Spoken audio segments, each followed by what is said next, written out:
That's a freaking dinosaur.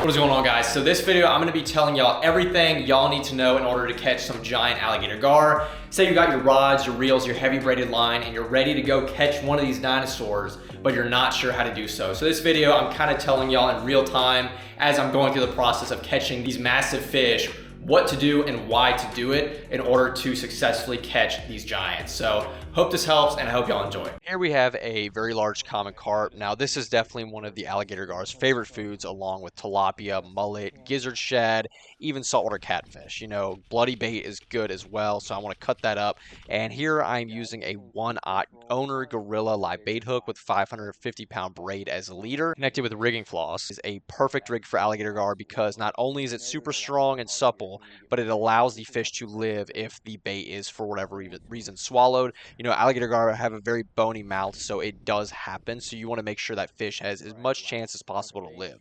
So here I actually ran out of the braided leader, so I put on 100-pound mono. That is not advised, but it does work. You can catch an alligator gar on 100-pound mono. I wouldn't go lower than that, but you can catch them, like I said. So here I'm casting that bait out. Now what I want to do whenever I get a run, and I am getting a run here, is let that fish run for, I would say, maybe 45 seconds to a minute. Alligator gar are not like other fish in the sense that they actually pick up the bait and they will sit with that bait in their mouth and decide they actually want to eat it before they eat it. So a lot of times, like I said, you'll see them stop. They'll chew on that bait a little bit and they'll start swimming. So you want to make sure that when that fish is swimming, either towards you or away from you, whichever way it's going, you set the hook hard, but just try not to let that fish take it too long. You know, it's just not good for the fish to swallow a hook that deep. Alligator gar have a very, very fragile swim bladder, so it is important to make sure you set the hook at the right time, but not too long. So I think a minute is a good time period. A lot of it is practice, though. If you are to set the hook within the 30 seconds or so, I would say set the crap out of that hook with tighter drag. You don't want it too tight, but if for whatever reason that fish does take it longer, over a minute, sometimes the fish will swallow it, and if you set that hook too hard with the drag too tight, it can actually tear their swim bladder, and that fish will more than likely have issues. So you want to make sure that the drag is not too tight. So I personally try to set early on the fish and actually use a slip float to try and see which direction that fish is to minimize harm. All of that is to say, really, I would advise using single hooks, especially smaller hooks, if you are focusing on the conservation of alligator gar, which I definitely recommend. I think the small hooks is probably the best, most conservation-minded method. However, just don't let the fish take the bait too long, and if for whatever reason they do, don't set the hook too hard. I'm not going to advise treble hooks. I don't really vibe with the treble hooks. You know, those do have a high mortality rate of swallowed. So I personally have had incredible luck with the small single hooks for the last, let's see, about 4 years now. I've caught multiple fish over 7 feet on these. So definitely tried and true in my opinion. So as you can see here, what I actually did is engage the live liner. So I had that spool loose, but as soon as that fish started running with it and I was about to set the hook, I engaged the live liner only to remove the slack from the line. You do not want to have the line making a loop or having slack when you set that hook. You want to have a direct, straight shot into that fish when you set that hook. So if that line is making a loop around a canal or river a little bit and you got about 20 feet of slack, just make sure you either reel up that slack or when that fish is running, you let him take the slack out itself. So you have a good, solid hook set. So here, I'm grabbing that rope. You know, the rope is the most important part of landing an alligator gar. They're too big for nets, and you got to make sure you have a good rope. So I actually used just a regular rope that I got on Amazon for about 2 years, and then I ended up getting a lasso. The lasso probably was the best decision I ever made in regards to roping the fish because it's very sturdy, it's very stiff, and it's easy to guide over that rod, over the line onto the fish. Now, when you rope an alligator gar, make sure you do not have the rope in the fish's gills. This will definitely increase the chance of that fish having a gill ripped and bleeding out on you. You want to put that rope over the fish's gills, over the pectoral fins, and pull it tight to where that rope is coming up from behind the pectoral fin. So that fish is locked in place, and that is a catch. I don't know if I've ever had a fish truly slither out of the rope when it's locked behind the pectoral fin. So definitely want to make that a priority. You can use maybe like a cast net rope. It is not advised, but I mean, it works. You know, I've done it before. I've caught big fish using flimsy ropes. That's just part of it, you know. But right here, I'm trying to guide that fish into the rope. So it is a little tricky when you're alone. But I mean, 95+% of the alligator gar I've caught were fishing alone. So, I mean, it's just practice. A lot of this really is just practice. You know, I mean, alligator gar are an extremely hard fish to catch. But as you can see here, this fish is starting to wear down. So we're doing a lot of back and forth. You know, that fish is making runs. He literally pulled me in right here. He's making runs. I'm reeling him in. He's making another run. And over time, maybe honestly like 10 minutes or so, that fish chills out and we get that rope over him. So I'm in the canal. But you see, he's starting to slowly chill out. So, you know, actually, this is probably a female. So the very large alligator gar, like the 6 foot plus, are always female. The male alligator gar rarely get over 5-ish feet, you know. These big alligator gar that are 6+ are females. You definitely want to release these. They're super important to the species. Alligator gar spawning patterns are extremely finicky. They need things to be perfect in order to have a successful spawn. So first things first, you just got to release the big breeders, you know. We do struggle with that here in Louisiana, but look, as you can see, that fish actually had a tumor on its mouth. So I don't know what's going on there, but I'm tagging this fish. I have been tagging alligator gar for a few years now. I've actually caught 3 alligator gar that I personally tagged. So none of those fish grew. That is also adding to the importance of releasing them. They're very slow growing fish. But measuring the fish here, it was exactly 6 foot 6 inches. So at this time, this was my biggest alligator gar of the year. Now, if you continue watching the video, you will see I absolutely destroyed that yearly mark of PB gar. So, giant fish, as you can see, man, just truly a monster. So I went ahead, tagged that fish, took a fin sample for the gar lab.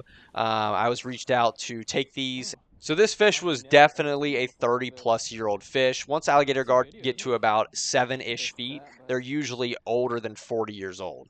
They grow quickly in their first years of life, and they just completely stunt, and that is why it has become rare to find the big ones, is because they can't keep up with our technology, and they're such a slow-growing fish that they just have a hard time bouncing back. That's why all other states, except for our state in Louisiana, have implemented protections, but that's an argument for another day. But as you can see here, very fat female breeder alligator gar.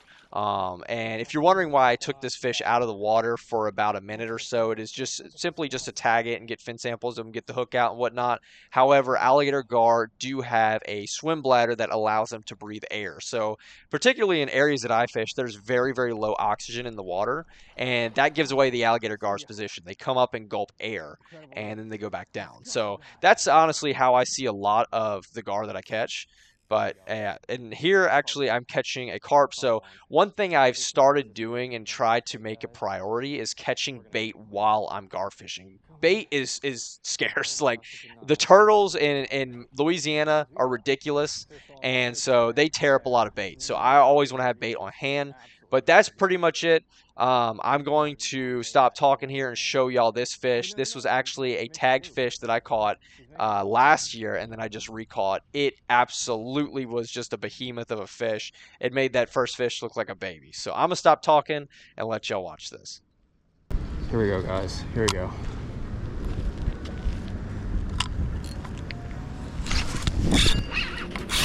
Oh.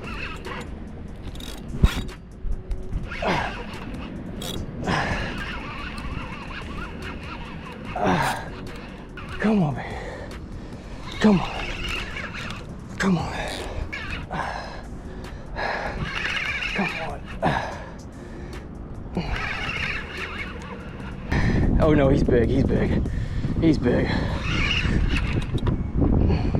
He's big.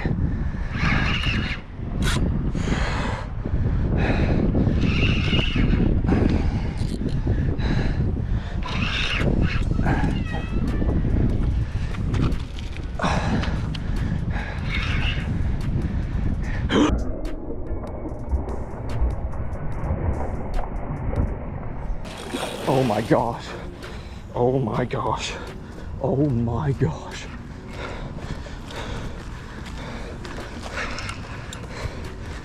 Oh my gosh. That fish is huge. That fish is huge. That fish is huge.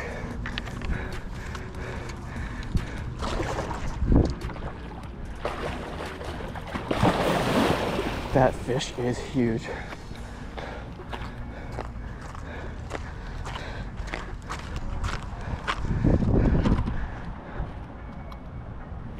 What are you in a snag? No, he's just sitting on the bottom.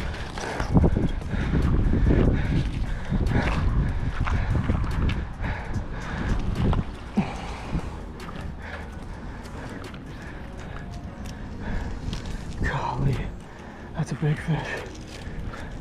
That's a big. Is that not the one I caught in freaking November?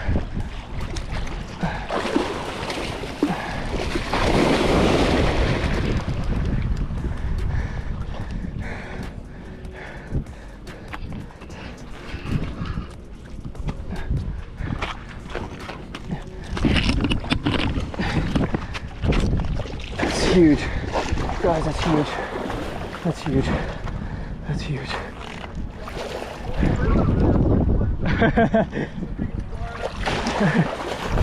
I've caught bigger out of the canals. Oh yeah, all the canals got them. There's not a lot, but the ones that are in here are pretty big. They're just old. Dude, I'm gonna take a photo. Is that alright? Yeah.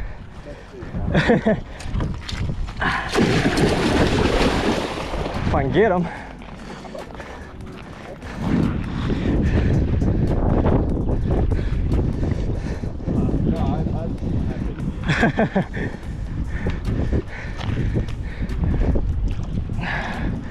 I wish you would cooperate more, because I just let him go, but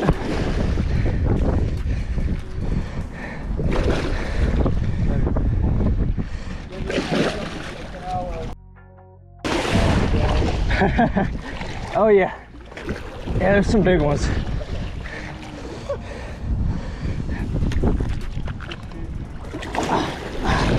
Oh, I didn't rope him out. I wanted to, but that'll work.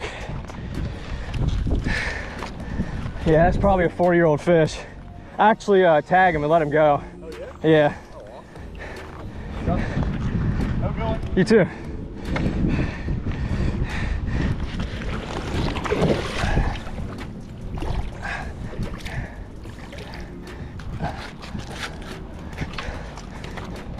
Is that not the same fish I caught in November? Dude, I caught one in November that had a very similar deformity.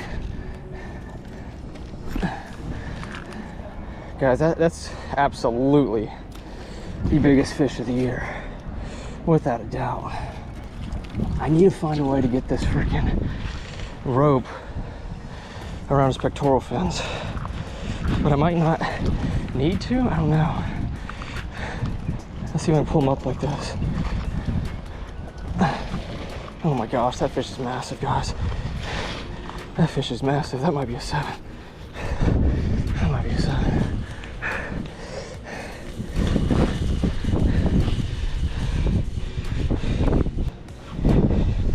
Holy shit. Guys, I'm not convinced this isn't the fish that I caught last November. If it's 6'10", then it is, and the tag just fell out, because that deformity is unlike anything I've ever seen on another GAR. It is 6'10". This has to be the same fish, dude. It has to. Look, there it is. It is the same fish. The tag's right there. It broke.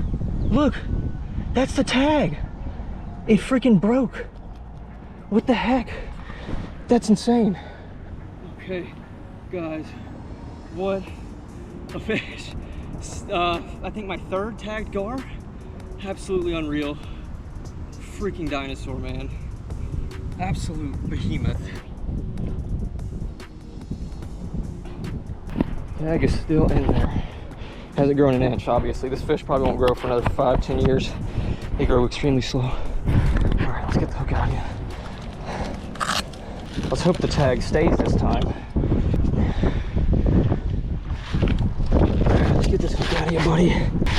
Stop it. I'm trying to help you.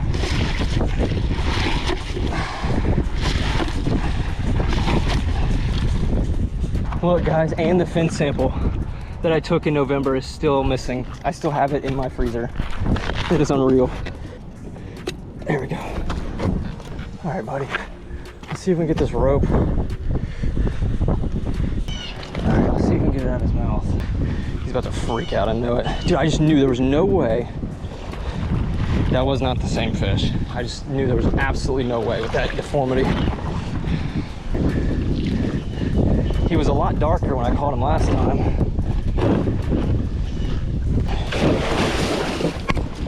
And he also did that last time. Oh my gosh, this is the second time we meet. That is absolutely unbelievable, man. That is absolutely unbelievable. Look at that fish. Oh, that is incredible. I gotta get a picture of that on my phone, bro.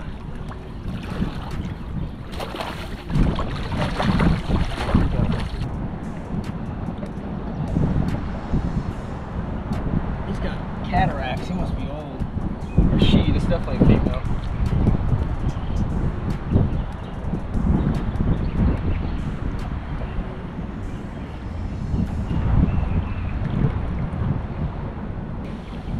Yeah, look guys,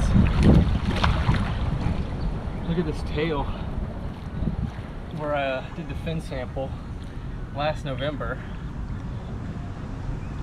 Look at that tail, man. That is incredible. Absolutely huge. Dinosaur. And to catch that same fish, actually when I caught this fish in November, it swallowed the hook. And it was that little 1/0 light bait hook like I still use, or 1 to 3/0, whatever I have right now. But I actually was able to remove the hook on this one.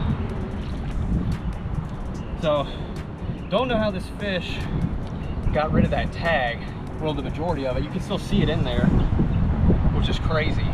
But I knew for sure that had to be the same fish. I mean, look at that. That's why it's so important to release these guys. They don't move a lot. They're very, very, very old. This fish is probably 40 years old, and there's just not a lot of them, man. So just let them go.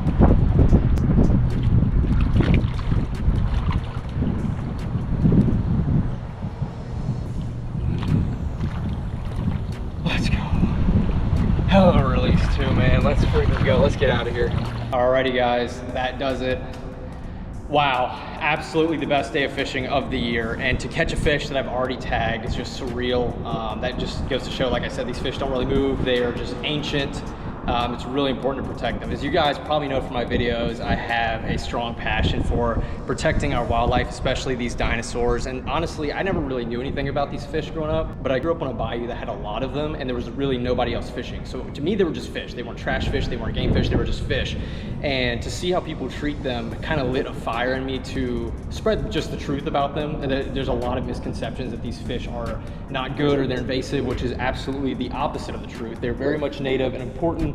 So that's why I push so hard for their conservation, and I get to fish while doing so. You know, I'd fish regardless of YouTube or not. I kind of just do this for fun, but it does give me a bit of motivation and drive to get out there when some days maybe I wouldn't be so willing to go out and fish because it's hot or whatever. And then when I come out here and I catch a fish like that, it's always worth it. So enough yapping, but as always guys, thank you for watching, and I'll see y'all in the next fishing video.